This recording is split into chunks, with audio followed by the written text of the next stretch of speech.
So I wanted to talk about the Backrooms, kind of just go straightforward in what I wanted to talk about. And sorry for the voice, I just got down with like the stuffiness. I just kind of feel sick, so sorry about that. But I kind of like the interpretations of what the Backrooms are that are like coming out. And I'm liking the kind of two interpretations that I'm seeing the most. The first one I want to talk about is Kane Pixels. Highly suggest subscribing to him.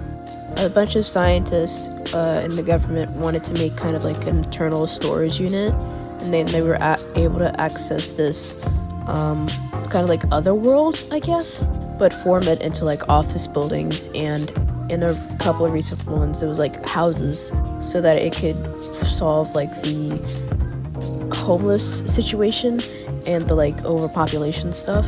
But then it went horribly wrong because now there's monsters, and now anyone can enter it like randomly. And what I like about that is that that can bring in the fear of just like going somewhere and not being able to escape, or like kind of like it's terrifying, the idea of just disappearing. And it's like you didn't do it on purpose, but like now you're stuck, and the only things that you can do are survive or die. That's terrifying. And the other aspects of the Backrooms is just the original, I guess. Basically, like you no clip and you end up in like the first section, or worse, you could end up in the other sections of the Backrooms.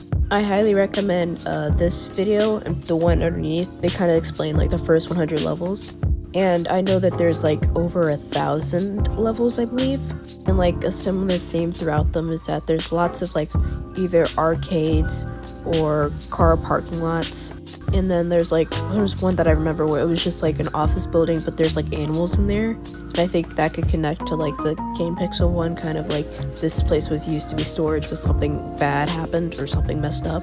And if you add those levels to the concept of like you could just no clip and you can end up in one of 100 or 1,000 worlds, is like insane and scary. Because maybe you could be lucky and land in like one of the levels was like a literal cave that could be like safe to go into, or you could just teleport to a room that's like just pitch blackness, or an area where it's like a castle, and if you step behind the bounds, then like step out of bounds and then like you just completely explode. I think the stone is explosive or something like that, and you just have to be lucky, or you know, lucky enough to never have to go to the Backrooms, because if you go to the Backrooms, it's basically game over.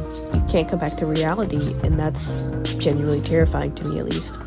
I like both versions, and I highly recommend. It's some fun stuff. It's kind of like SCP stuff. I really enjoy both, so